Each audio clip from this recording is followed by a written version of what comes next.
नमस्कार मैत्रिणींनो, वनिताज लाईफस्टाईलमध्ये पुन्हा एकदा तुम्हा सर्वांचं खूप खूप स्वागत.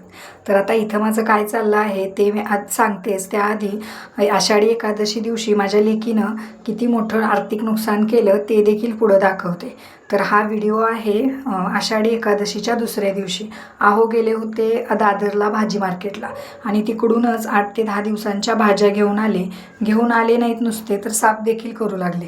कारण आम्हाला जायचं होतं वडाळ्याला विठ्ठल रुक्मिणीच्या दर्शनासाठी. कारण आदल्या दिवशी देखील आम्ही गेलो होतो, पण गर्दीमुळे विठुरायाचं दर्शन काही झालं नाही.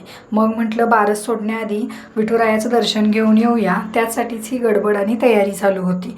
तर यांनी आणलेल्या भाजीपाल्यामध्ये कढीपत्ता खूपच आलेला, तर म्हटलं चला आता त्याची चटणी करून घेऊ, म्हणून मी सकाळीच ही सगळी सर्व तयारी करत होते. त्यानंतर आम्ही सर्व तयारी केली आणि दोघं निघालो विठ्ठल रुक्मिणीच्या मंदिरात जाण्यासाठी. तर नेमका पाऊस आला. म्हटलं पाऊस आलाच आहे तर तुम्हाला मोबाईलची अवस्था दाखवते कशी केली आहे माझ्या लेकीने. आता त्यात तिचीही काही चूक नाही, ती मला तिच्या हातून मोबाईल देत होती आणि नेमका तिच्या हातातून सटकला आणि मोबाईल खाली पडला. आता तसा तर ह्याला 5-6 वर्ष झाली आणि मी वापरते, पण अजून चांगला होता. अजून एक 5-6 महिने तरी व्यवस्थित गेला असता.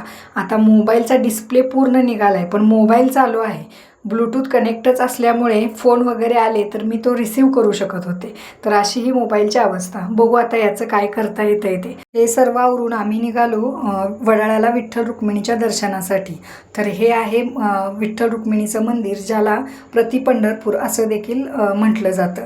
तर काल या ठिकाणी इतकी गर्दी होती आणि आज बघा पूर्ण रिकामं आहे सर्व आणि छान असं दर्शन घेतलं. तुम्ही देखील विठ्ठल रुक्मिणीचं दर्शन घ्या आणि आपले व्हिडिओ कसे वाटत आहेत ते कमेंट करून नक्की सांगा आणि आपल्या चॅनलला लाईक